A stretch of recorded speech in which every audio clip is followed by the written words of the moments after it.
You may think you know exactly what race you are, but how would you prove it if someone disagreed with you? The fact is, even though race drives a lot of social and political outcomes, race isn't real. One of the first people to attempt to categorize humans according to race was a German scientist around 1776. He came up with 5 different groups according to physical appearance and geographic origin of their ancestors. Americans of European descent eagerly bought into this type of thinking around the same time. Some historians have said the idea that there were different races helped them resolve the contradiction between a natural right to freedom and the fact of slavery. If whites were their own distinct category, then they could feel a lot better about denying freedom to people who they labeled black and decided were fundamentally different.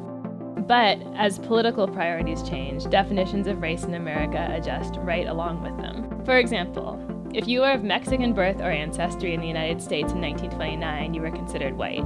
Then, the 1930 census changed that to non-white to limit immigration. Later, when the U.S. needed to increase its labor force during World War II, these people were switched back to white. And what it took to be black once varied so wildly throughout the country, from 1/4 to 1/16 to the infamous 1 drop of African ancestry, that people could actually change races just by crossing state lines. Then, suddenly, in 2000, the government decided that Americans could be more than one race and added a multiracial category to the census. This has left many Americans scratching their heads when it comes to selecting who they are. As many as 6.2% of census respondents selected some other race in a 2010 survey. The idea that someone might look one way and identify another way, or that they might be really hard to place in a racial category, is not new.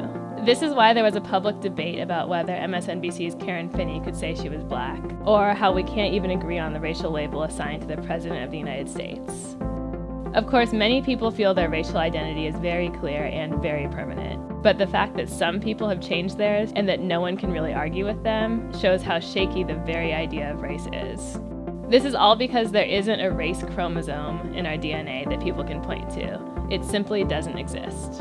When the medical community links race to health outcomes, it's really just using race as a substitute for other factors, such as where your ancestors came from, or the experiences of people who may have been put in the same racial group as you. Dorothy Roberts explains that sickle cell anemia is a prime example of this. The disease is linked to areas with high rates of malaria, which include some parts of Europe and Asia in addition to Africa. It's not actually about race at all.